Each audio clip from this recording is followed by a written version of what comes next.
Assalamualaikum warahmatullahi wabarakatuh. Salam sejahtera untuk kita semua. Bertemu lagi atau berjumpa lagi dengan saya Fajar di perkuliahan hari ini. Sebelum memulai materi, lebih baik kita berdoa terlebih dahulu supaya dengan doa ini kita berharap kepada Tuhan Yang Maha Esa dan Allah Subhanahu wa Ta'ala, musibah corona di Indonesia dan di berbagai negara cepat berakhir, cepat hilang, dan mudah-mudahan orang tua kita, guru kita, dosen kita, dan semua rakyat Indonesia dan tetangga, teman, sahabat, dan keluarga besar kita yang sedang sakit, mudah-mudahan diangkat penyakitnya dan disembuhkan penyakitnya, dan mudah-mudahan ilmu yang kita pelajari ini bermanfaat dan berguna untuk kita, dan mudah-mudahan skripsi Anda, penelitian Anda cepat selesai, dimudahkan, dan mendapat hasil bagus penelitiannya, dan cepat lulus. Terakhir, mudah-mudahan Anda segala doanya dikabulkan oleh Tuhan Yang Maha Esa. Berdoa menurut kepercayaan Anda masing-masing, dipersilakan.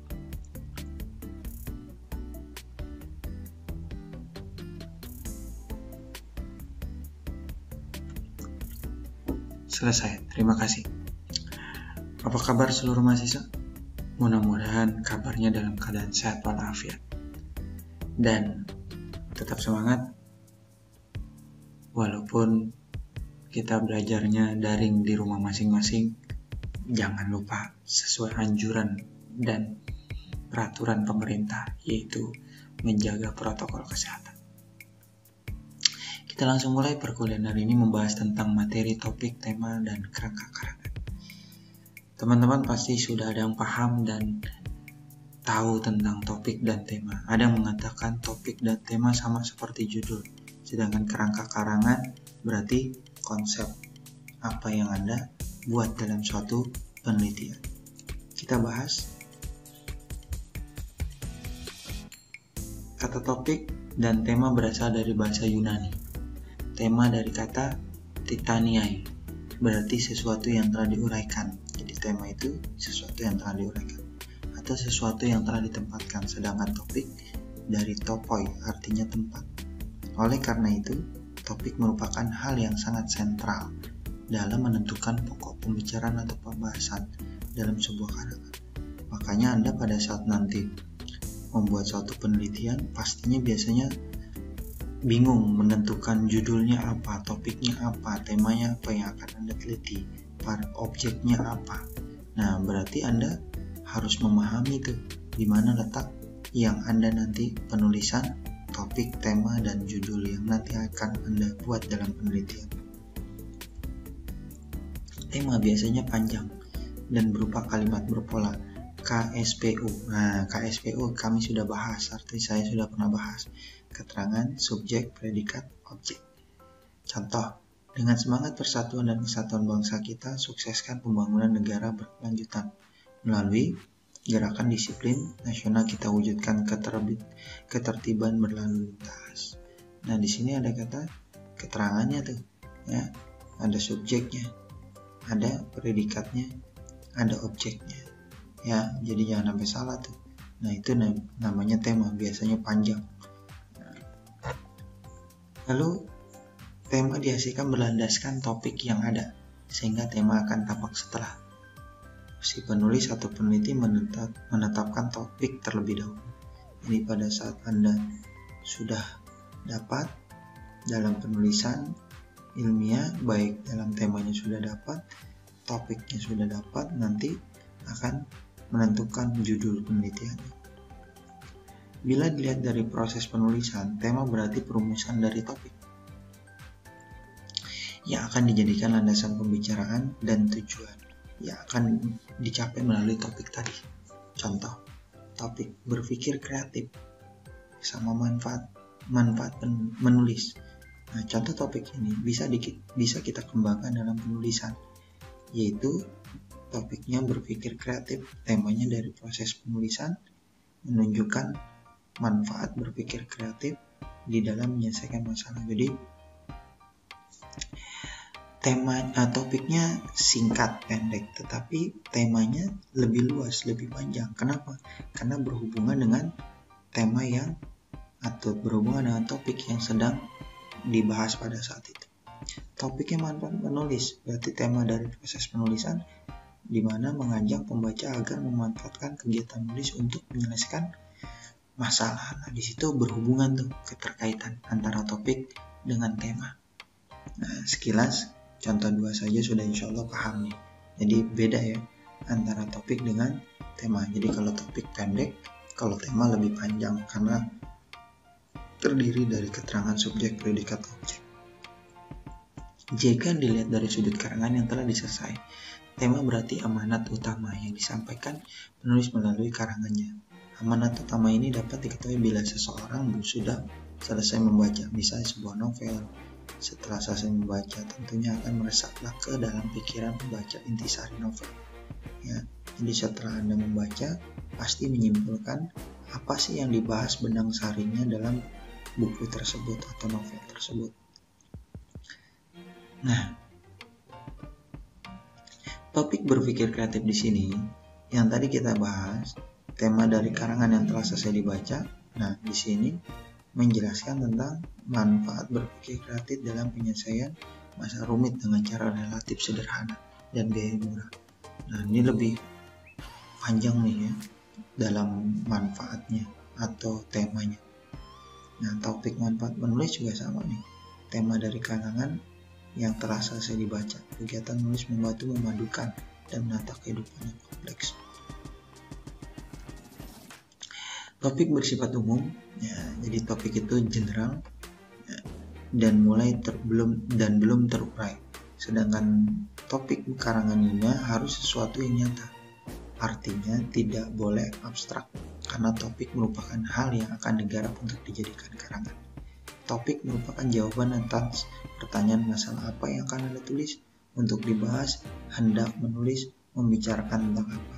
Jadi pada saat nanti Anda menulis penelitian, biasanya dosen pembimbing menanyakan, mengapa Anda menulis penelitian itu? Kenapa Anda menulis penelitian itu? Masalahnya apa? Dan seterusnya. Itu sekilas buat teman-teman tetap semangat dalam penulisan ilmiah atau penelitian. Itulah mengapa jika seseorang mulai menulis dengan bertumbuh pada tema, terutama pada karangan ilmiah, tentunya akan mengalami kesulitan mengingat bahwa pada umumnya tema bersifat lebih abstrak daripada topik. Nah, sekilas sudah saya kasih contoh tadi. Nah, memilih topik menarik perhatian penulis. Jadi, kalau topiknya bagus, otomatis membuat Anda semangat dalam menulis. Dan si pembaca pun nanti melihat topik dan judul dan tema yang Anda buat juga akan tertarik. Sudah dikenal baik oleh penulis, layak untuk dibahas dan bermanfaat, tidak terlalu baru dan tidak terlalu terkontroversial, dan tidak terlalu luas dan tidak terlalu sempit. Membatasi topik, jadi topik-topik Anda harus dibatasi, misalnya topik besarnya lautan, lalu subtopiknya lautan Indonesia. Jadi general akhirnya dipersempit lagi, oh ternyata lautan Indonesia. Lalu subtopiknya lagi bisa kekayaan laut Indonesia, subtopiknya lagi bisa atau topiknya fauna, kerang mutiara, pembudidayaan dan seterusnya. Nah, jadi ini lebih luas lagi pembahasan untuk membatasi topik. Membatasi topik lagi seperti olahraga, topik besarnya, subtopiknya sepak bola, Liga Inggris, klub, pelatih, pemilihan pemain, dan strategi pemain sampai taktik permainannya. Cara lain membatasi topik menurut tempat, negara tentu lebih khusus daripada dunia. Nah, ini tempatnya ya, itu menjelaskan tentang nama khususnya. Apa? Pulau Jawa sebelum Indonesia menjadi merdeka, di situ ada kata tempatnya. Membatasi topik yaitu zaman, dapat dikhususkan menjadi seni tari dan sebagainya. Materi ini panjang banget, artinya sangat panjang. Jadi karena Anda terbatasnya waktu perkuliahan, jadi saya membahas bagian-bagian yang penting saja yang pada saat nanti menulis skripsi. Cara lain membatasi topik menurut sebab akibat, contohnya dekadensi moral di kalangan muda-mudi dapat dikhususkan menjadi pokok pangkal timbulnya krisis moral di kalangan muda-mudi.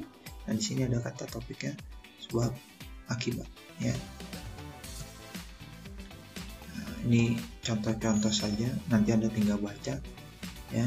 Saya tidak perjelas di kata-kata tadi, sekarang saya persempit menjadi judul.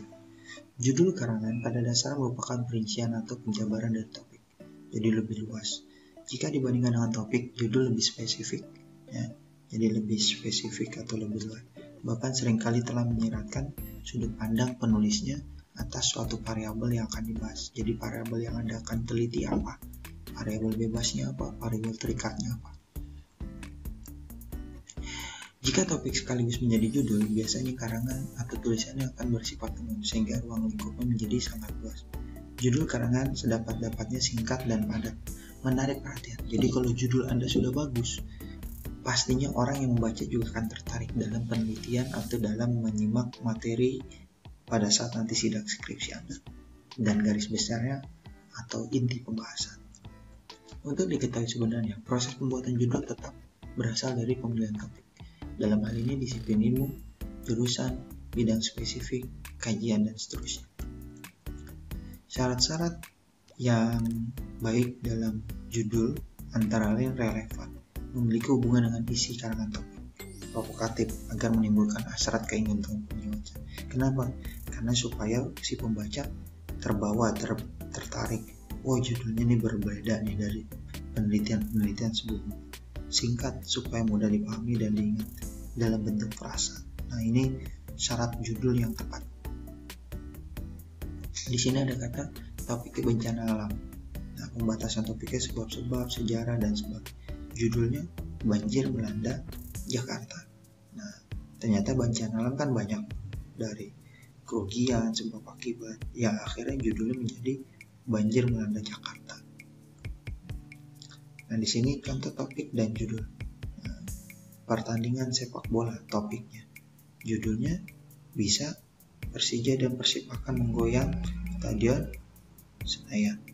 Atau bisa juga contoh lain, putus sekolah. Menjadikan judul yaitu tingginya angka putus sekolah merupakan permasalahan pendidikan. Nah, contoh nih kita bahas nih. Topiknya kemacetan lalu lintas. Subtopiknya upaya mengatasi kemacetan lalu lintas. Judulnya ada banyak nih, dapat dirancang sesuai dengan selera penulisannya, asalkan relevan dengan topik. Misalnya macet lagi, pusing, lalu lintas, macet, penyakit modernisasi, kemacetan lalu lintas dapat memicu stres. Nah, temanya lebih luas, lebih panjang. Upaya mengatasi kemacetan lalu lintas bukanlah semata-mata menjadi tanggung jawab aparat kepolisian, juga menjadi tanggung jawab seluruh warga masyarakat pendidikan. Jadi lebih panjang nih ya. Tadi kita awalnya cuma membahas topik, subtopik, sekarang lebih luas ya. Ada tema, ada judul, jadi ada 4. Kalau tadi di awal topik, tema, ditambahkan subtopik, lalu ada judul.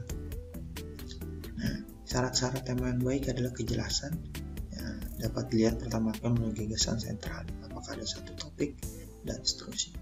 Kesatuan dilihat semata-mata dari hanya ada satu gagasan sentral setiap tema. Perkembangan tema dapat dilihat dari 2 sudut, yaitu pertama apakah gagasan sentral yang lebih tinggi, yang kedua perincian tersebut juga sudah diurutkan secara logis dan teratur. Keaslian semua tema atau sebuah tema dapat dilihat dari beberapa sudut, yaitu mulai dari pilihan pokok, persoalan, sudut pandang, dan sebagainya. Fungsi utama kerangka karangan. Nah, tadi kita sudah bahas topik, tema, subtopik, sama judul ya. Sekarang lanjutannya, kerangka karangan. Fungsi utama kerangka karangan adalah mengatur hubungan antara gagasan. Melalui kerangka karangan, pengarang dapat melihat kekuatan dan kelemahan dalam perencanaan kekarangan. Seperti apa aja? Yaitu kerangka karangan merupakan suatu rencana kerja. Seperti kalau Anda membuat suatu konsep penelitian, harus tahu caranya, aturannya, dan sebagainya. Nah, yang mengandung ketentuan tentang bagaimana menyusun karangan itu. Kerangka karangan juga akan menjamin penulis menyusun gagasan secara logis dan teratur. Jadi tidak berantakan, harus berurutan step by step atau tahapan-tahapannya. Kerangka yang belum final disebut outline atau kerangka karangan, sedangkan yang sudah tersusun rapi disebutnya namanya outline final, kerangka mantap. Penyusunan kerangka karangan sangat dianjurkan karena akan menghindarkan penulis dari kesalahan-kesalahan yang tidak perlu terjadi. Kegunaan kerangka karangan membantu penulis menyusun kerangka karangan secara teratur, tidak membahas suatu gagasan dua kali, serta dapat mencegah penulisan keluar dari sasaran yang sudah dirumuskan dalam suatu judul. Nah, ini teori-teori tentang manfaat dari kerangka karangan. Sebuah kerangka karangan akan memperlihatkan kepada si penulis bahan-bahan atau materi apa yang diperlukan pembahasan. Nah, ini masih teori ya, manfaat Anda tinggal baca sendiri. Nah, ini penyusunan kerangka karangan nih. Seorang penulis yang sudah terbiasa dengan tulisan kompleks akan dengan mudah menyusunnya. Nah, saya langsung pembahasan penyusunan kerangka karangan tentang berdasarkan topik, tujuan yang akan dicapai. Ini juga sama teori, saya skip saja. Nah, bentuk kerangka karangan modelnya seperti yang kita bahas sekarang. Biasanya didahului angka tertentu, misal angka Romawi, sedangkan subbab menggunakan huruf kapital. Lalu untuk anak bab menggunakan angka Arab. Jika karangan singkat, angka Arab juga dapat digabung dengan huruf kecil. Karangan tidak terlalu panjang, misalnya makalah atau artikel sederhana dan sebagainya. Nah, ini contoh bentuk kerangka karangan. Nah, ya. Jadi kalau Anda menulis penelitian ilmiah, yaitu skripsi, biasanya kan Romawi 1 gitu ya. Nah, Romawi 1 yaitu misalnya latar belakang masalah. Ya. Nanti baru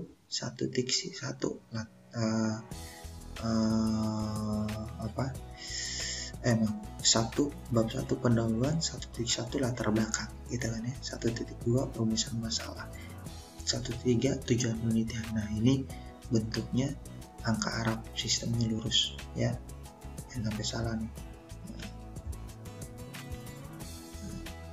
Oke, beda ya. Kalau gabungan angka dan huruf dia melengkung. Sekilas seperti itu.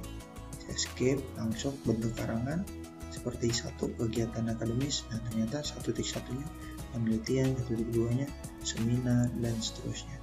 Nah, ini contoh, Anda tinggal baca sendiri dengan apa yang saya berikan ini. Apabila Anda tanyakan, silakan tanya ke saya dan Japri atau kita diskusi supaya materinya lebih lengkap.